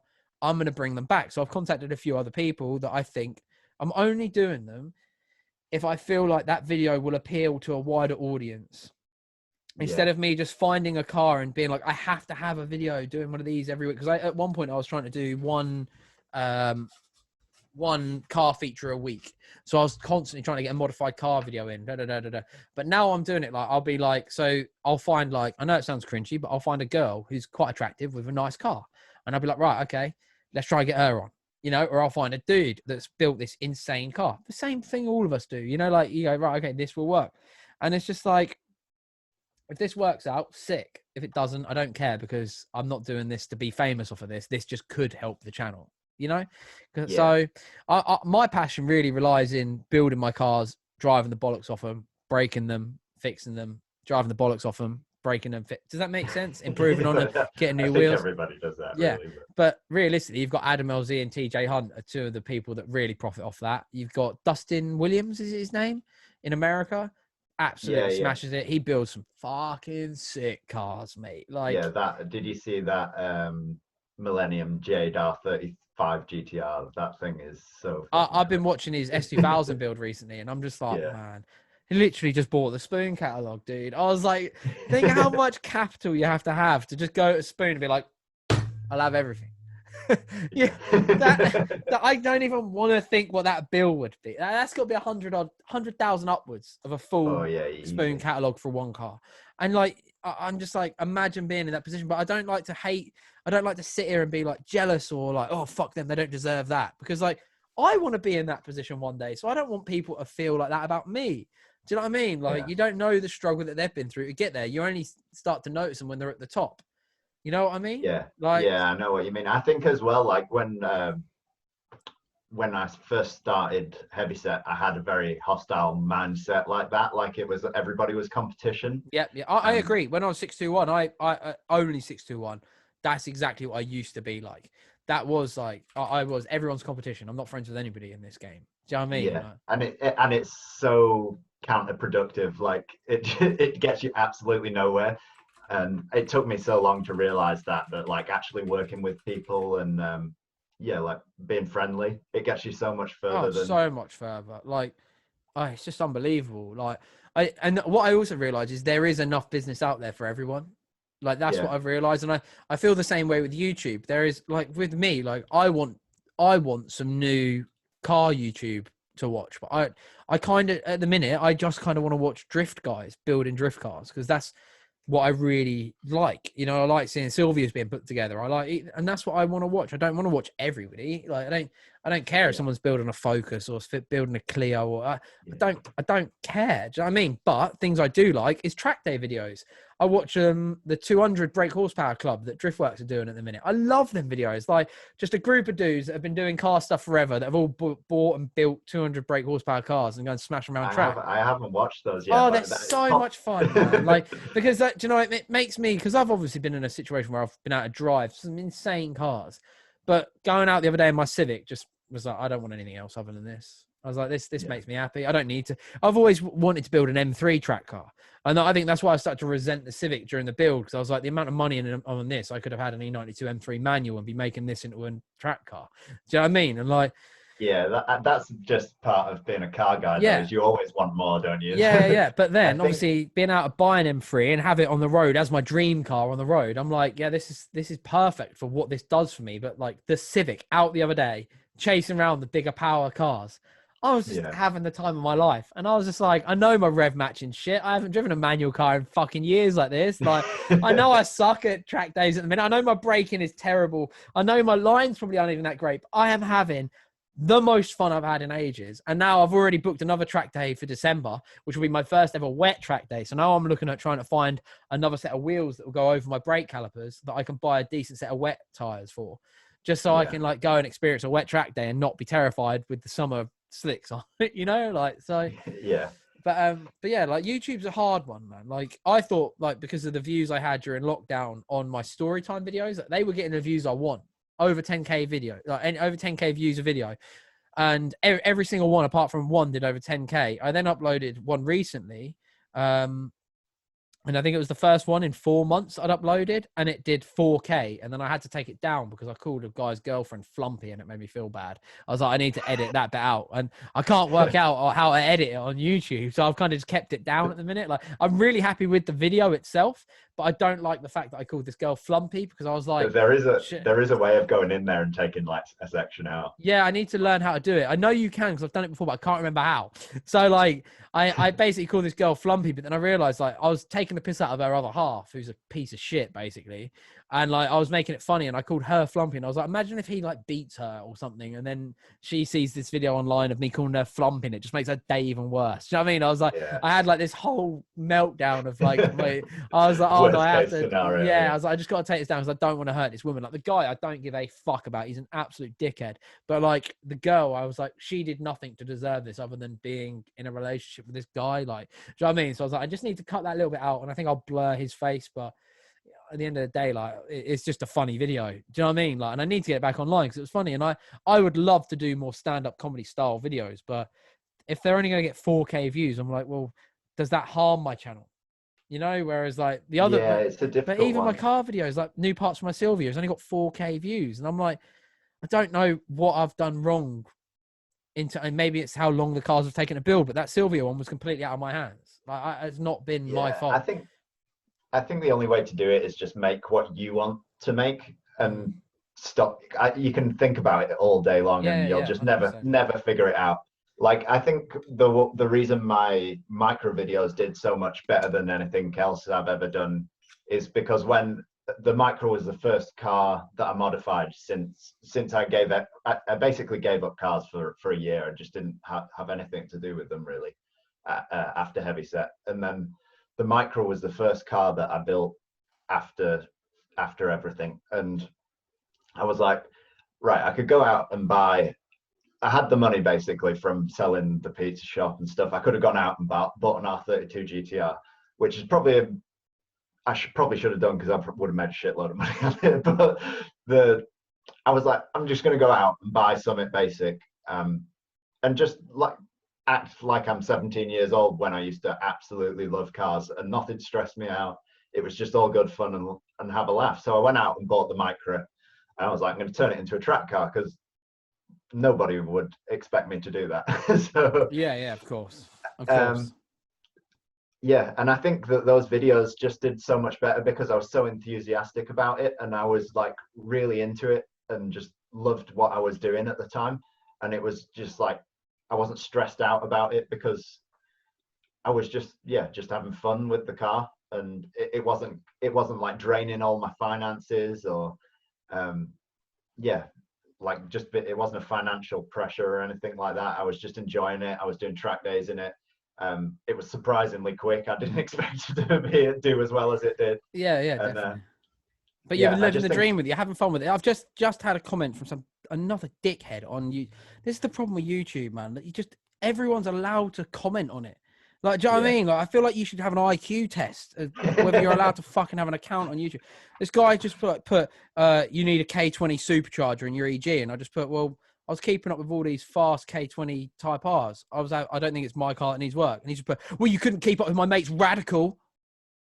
Yeah. A fucking Radical! It's basically a fucking race car that you're allowed to drive on the road. I just put, there's no trophies at track days. I was having a fucking great time. That's all that matters. I was having a great time in a car I've built. Go fuck yourself, man. Like, honestly, the problem is as well now, because I don't really have 621 where it's not my main job anymore. I do it as a side thing now. It's like a bit of fun, like whatever. Like, I don't have to be nice to everyone anymore. So I can just tell people, fuck off. Go away. Fuck off. I don't care. Do you know what I mean? Like, I just can't imagine. I can't imagine now searching for like a Snetterton track day, finding some guy like yourself going around in a micro and be like, you couldn't keep up with my Civic. Your car's fucking shit. Yeah. I just can't imagine doing that. I just watch you going around and be like, you look like you're having a right good crack in that. Maybe I should build a 1 litre micro. Do you know what I mean? Like, I don't know, man. I just can't be arsed with people anymore, mate. But fuck it. He's only made it awkward for himself. Because if he wants to come up, oh, yeah, it was my mates, I'll be like, all right, cool. I don't want to talk to you, mate. I'm sorry. Yeah. Well, it's the same when I had the micro.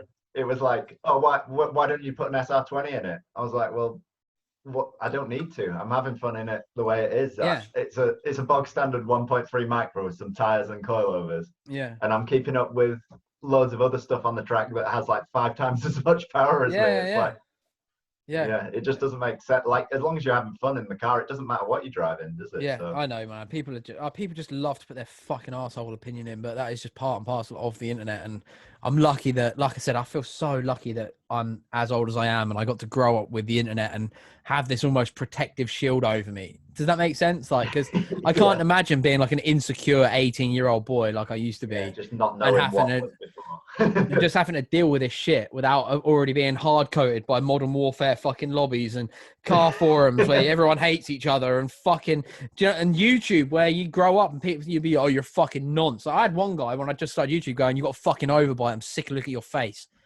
I was like, have I got an overbite? I think I was like proper praying. I was like, I don't think I have. My teeth don't line up, but I was like, I don't think I've got an overbite. I was like, oh my God. And I was like, oh, well, fuck him anyway. You look like a fucking scruff. Do you know what I mean? That's my reaction, is just to be even horrible to somebody else, or just call him a rat or something like that. Fuck off, you little rat. You can't talk to me like that. Fucking can watch me. Do you know what I mean? Like, but I'm that mouthy in real life as well, though. That's my problem. Like, I can't keep my mouth shut half the time. Do you know what I mean? But it's funny. It's funny to me. Just people, I try, because like, I think everybody our age was a dick on the internet when they were younger. Like, well, I still am now. But I just pick and choose my times wisely, you know. Like, I do understand that, you know, even with a small following, you've got to be careful with what you say, and you know, you obviously want more people to follow you, and you want more people to enjoy what you do, because at the end of the day, I'm putting this stuff out for entertainment, like, you know. So yeah.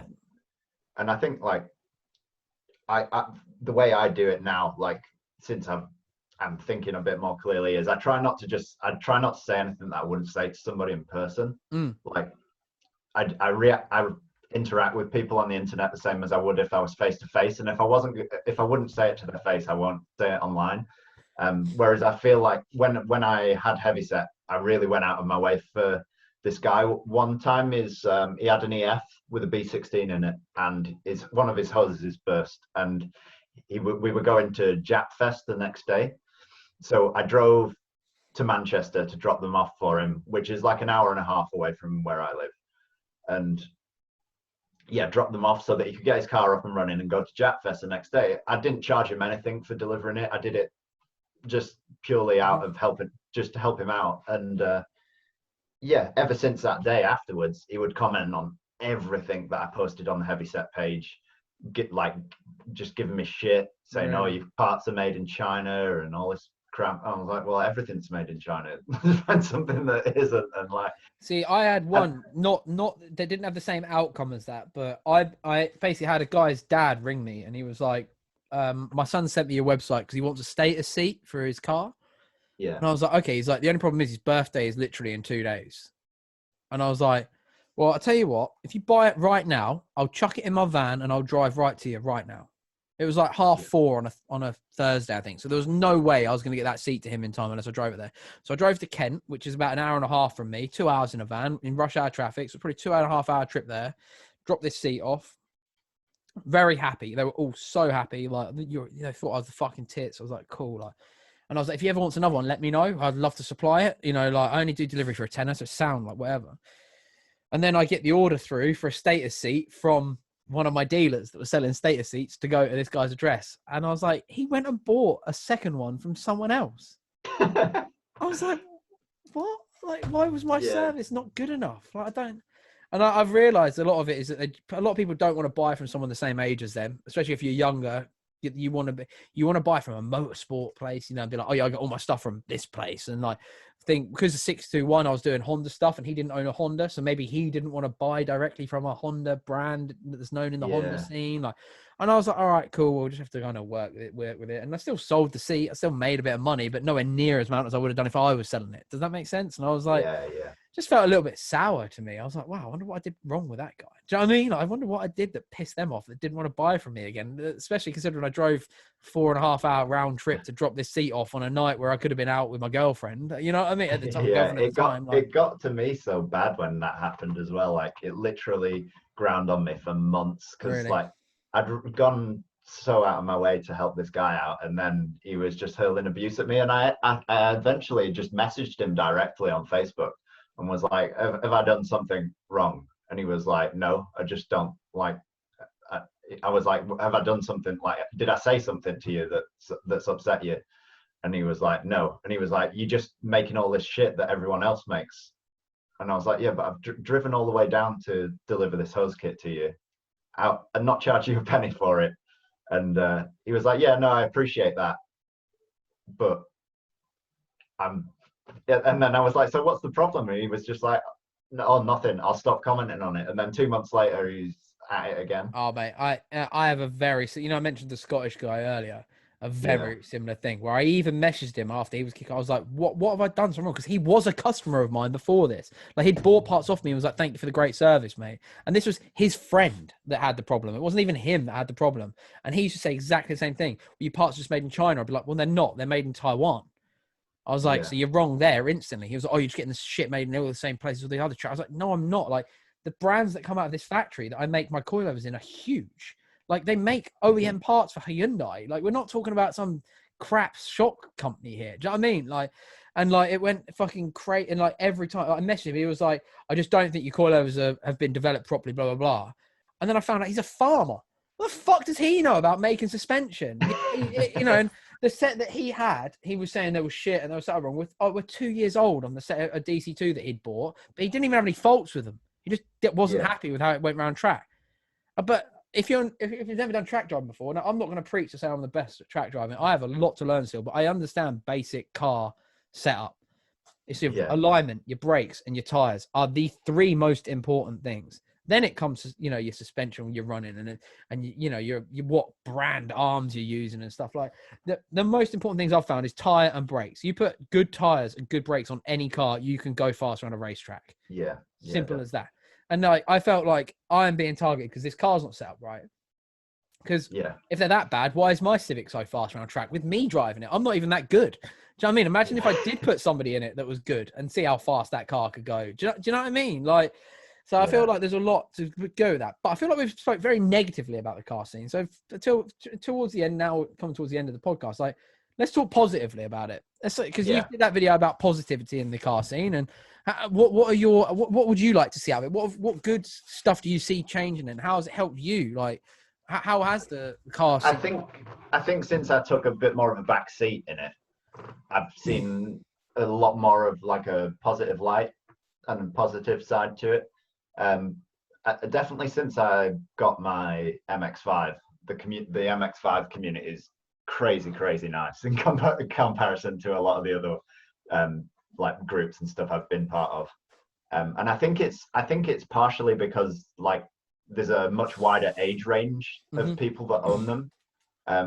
Whereas like when I had my micro, it was obviously a lot younger people because that's just the kind of people that modify micros. And it was, I think it would just be nice to, I think just if people just thought about what they were posting before, like they commented on things. And just the way I see it is when I'm about to, so sometimes I write stuff out like in rage, mainly on YouTube, in return to a comment. It'd normally be me replying to someone, but then I'm like, oh, what day has this guy had? What if his girlfriend's just broke up with him? What if he's just lost his job? What if his mum's just died? Like, what if something really bad has happened and this is just an explosive moment where he's being an asshole because he's having a bad day and I've posted this video of me having a great time, and like, and I try and step back a little bit now and I try and like reply as nice as I can. Sometimes I do lose my head because I'm human too. I have bad days, but that's how I try and deal with it now. And I think like you said, the communities and that, how it varies and changes. I think that the problem is like the longer you're in a scene, the more sour you will see it as, because you'll have just been around for a long time. You'll have good memories that might not even be that good when they're actually happening, but they're better now when you think back to them. Does that make sense? So like, there's a lot of good in all of them, I think. So yeah, but carry on. Sorry, I keep interrupting you. I don't mean to, but it's just the way. I think just for me, especially like when I first started JDM North, it was absolutely mega. Like I really enjoyed it. Everybody was like really positive about it because there just wasn't anything else up here at the time. And then just as time went on, it just the meets became more and more difficult. People would start like complaining and moaning, and like it kind of killed it for me. And I was I would, at the beginning, I was really in love with it. I spent so much time and effort on it, and I got nothing out of it other than just The enjoyment. Yeah, of course. being part of it. Yeah. So I think when I took a step back and I was just like, I just want to find what I originally fell in love with, like when it was just a lot more simple, I guess, and I wasn't constantly chasing power from a car, and like I was just out having a good time with my friends, basically. So that's basically what I tried to do once I came back to getting into cars. So yeah, I think I have a much more positive experience when I'm like face to face with people, which was the opposite before. I just couldn't even interact with people. So I find like when I go to meets, especially like when I go to the track is like the best day I have ever. I look forward to it so much because everybody there is having a good time. They're all in a good mood, unless your car's broken down, then you're probably not. But everybody's just in a good mood, and it doesn't matter what like brand or manufacturer you've like car you've got. Everybody's just inclusive and talks to you and just dead happy and just having a good day. And I love that. Like that's the best. Yeah, for sure. I've made some of my best friends, and I stand by this, like from being at track days. So, like I recently did the track day in my Civic, and I went with the H Life guys because they messaged me and they're like, book onto this, and I've known them for like must be 10 years. Some of them, like Alex, I've probably known longer. I've probably known Alex like 12 years. Do you remember Alex Wilson from Civic Life, who was 19 with the R33 GTR? He popped up on, I do.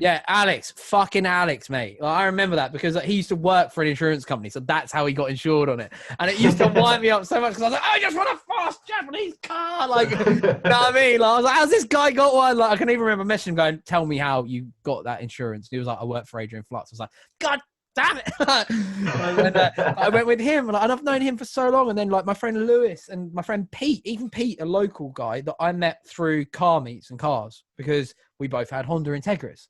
So, you know, when you go to a meet, he had his DC2, I'd have my DC5. So it'd be like, oh, is that DC2? Let's park up next to it. Do you know what I mean? And like, oh, you're going to go to that car park, you know, that meet in London with the Hondas on the weekend. Be like, yeah, I am. All right, cool. Do you want to convoy up? Yeah, we'll wash the cars together. And that's just how it all come from. And now Pete's one of my best mates. Do you know what I mean? Like Lewis Lokes, one of my best mates. Like I booked on this track day in December, and I've just sent him a link instantly, and he was like, dude, you're gonna bankrupt me. I was like, book it now. And he was like, all right. Do you know what I mean? So he's taking his Subaru on track, and I'll be there in my Civic. And like this, even though there is a lot of negativity, and I feel like the more involved in all the drama and all the gossip and that I was, the less I enjoyed the car stuff. But I take it out, and like you said, just go back to basics. And I'm like, I just want to use my cars. I want to go to meets and look at other people's cars and check out what they've got and like look at some nice cars, like, and talk to the owners and like not be involved in the drama and in the beef and all that shit. Just go and be a car guy, you know, and like go back to, and that's why I bought my camera. I bought a new camera recently, and I was like,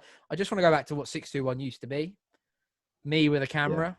And that's truly, if I could have it as just a blog again, I would. But the problem is it does make good money out of selling car parts. So I'm stupid to turn that money down. Do you know what I mean? Like, because it allows me to still make merch. I can buy merch whenever I want to sell again because I don't need to raise the funds for the capital. It's like, okay, the money's in the bank. I want to do some new stuff. Let's pay for it. Do you know what I mean? So it's like the best thing about it for me is when you meet your true friends. You meet people that have become your true friends. You're not just friends because you both drive Honda Civics. You're not just friends because you both like drifting. You're friends because you're there for each other. I found as well, like with me doing YouTube as well, I met some really cool guys. Like we have a group chat on Instagram with like a load of small YouTubers. So cool. that Jay did this, you know, the guy that I love him. Yeah, what a cool guy he is. Yeah, he's awesome. And so I've met a few people through just doing YouTube, and that's like talking to each other and getting like tips and stuff. And just it's really cool because it's just such a positive environment. Everyone's helping each other. There's no like hostility towards each other, and definitely. And I love that. Yeah, like I just wish that the whole car scene was more like that. But I think like as I've grown up, I've learned that it's just picking the right place to be rather than What I've learned is that just because we all like the same thing does not mean we will all like each other. Yeah. Okay, so I used to want everyone to like me. I'd be like, what can I do to make everyone like me? I'll do free photo shoots. I'll host free meets. Come and get a free sticker. Come and do that. I try and make everyone like me. And then I realized, like, some of these people that I might have initially got on really well with, over time, I'm like, actually, they're a bit of a fucking dick. Like, I don't want to associate with this person, or they might be thinking that about me. Do you know what I mean? And like, no one ever asks, like, Ads, are you okay? Like, have you got anything going on? Like, are you all right? Like, it was always like, oh, Ad will give me a free t-shirt because he knows I'll do a post on Instagram. And it'll be like, mate, do you not want my company to win at all? Like, do you know what I mean? Like, and it was just like I remember I fell out with one friend for a long time. That's why like he disappeared off the YouTube and stuff, because he tried to play me off over 40p with Teguiware. I was like, you're really gonna buy from someone else over 40p? I was like, I can't. I was like, I'm not making anything on this. I have to pay postage where you get free postage from them, so I'm losing my profit. Do you know what I mean? I was like, I can't, and that's why I was like, well, fuck it. If you don't even want to support what I do, man, for 40p, like, you fuck off. Like, do you know what I mean? Like, But there's like I said, there's so much good stuff to be learned. You get to learn new skills. Like, even though a lot of people don't know how to communicate it, they can teach you how to do new skills. Like, so like these got like, when I was on that track day, I think my braking was shit. So I'm like, right, I need to work on my braking and my heel towing, because I was rev matching at the wrong time. And I knew I was doing it, but I'm a YouTuber. So I was like, well, I'm filming it.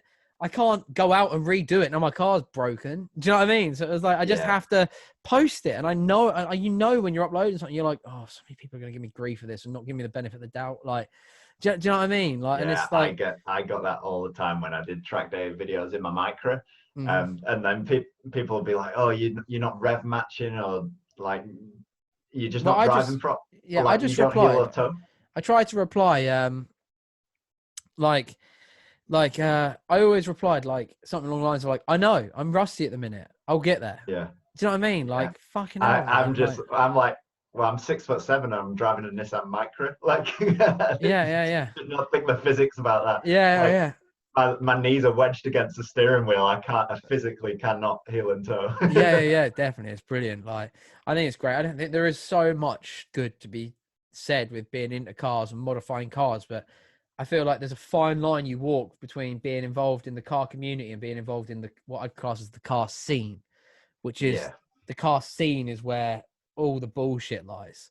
Whereas if you're involved in the car community and you that's where the happy medium is. And that's why I'm like, I'll be honest, I'm friendly with a lot of the big names in the car scene as such.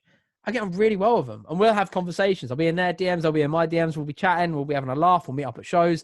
I'll put them in my videos, you know what I mean? But like, I keep them at arm's length, where I'm just like, look, I get what you're doing. I get it. It's cool. It's good for you. But for me, it doesn't work anymore. Like 5 years ago, I'd have been well into it.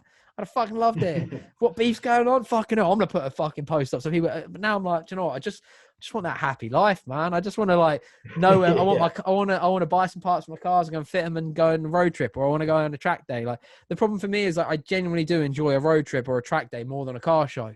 So when everyone's like, oh, you're not involved in the industry because you don't come to shows anymore, I'm like, dude, I don't want to just put my car on a stand and have fucking people come and look at it. Like, I'm going to be on a track. I'd rather go on a track day. Like, I'd rather go on a drift day. I'd rather fly to Japan and watch a drift day out there. Do you know what I mean? Like, and do fucking rad shit instead of driving up to freaking Manchester and booking a hotel for 2 nights. And do you know what I mean? Like, it's like, I think as well, like when don't get me wrong, I will go to some. Don't get me wrong, I will. I'm not absolutely against it, but I won't go to one every weekend like some people do.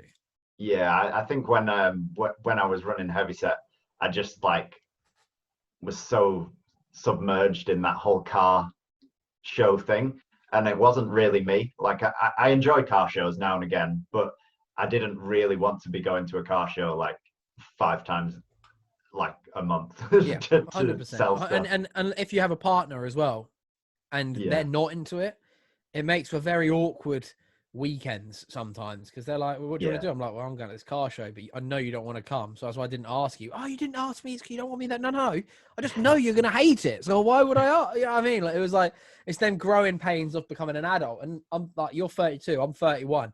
Like, I wasn't joking when I say we're still young, because there's still so much life left to live, and if we're lucky enough to live it, like, I don't take anything for granted, but like, there's so much left to experience and to learn. And like, I'm going to be transforming because like I said, I don't do 621 as a retail shop anymore. I'm going to be transforming 621 into where I make my podcasts.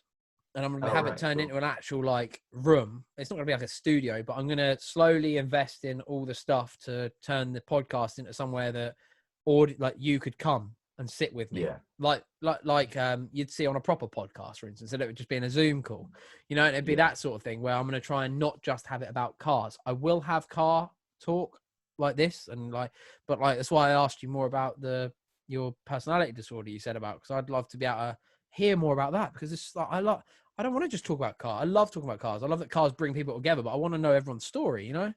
Yeah. So yeah. Well, have you got, I think we should bring it to an end, dude. We've been chatting for hours. So thank you very much for coming on. No, I don't even know what time it is. Do some plugging, man. Like, where can people find you, your social medias, etc.? So probably the main two is Instagram is Leadfoot_Ash, and then YouTube, which is Leadfoot TV. Hang on, man. Well, I really hope you get some followers from this. I think hopefully, you know, I know the YouTube doesn't, this YouTube, the podcast one doesn't get as many views, but I'm going to slowly over my time now start breaking the podcast down into clips as well, so highlights to hopefully make more for easier viewing.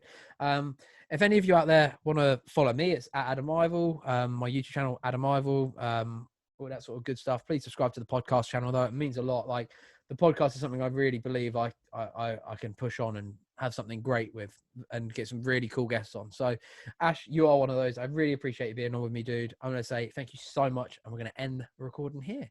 So thank you very much. Thanks for having me on. No problem at all, man. Make sure you check out his socials and stuff. Take it easy.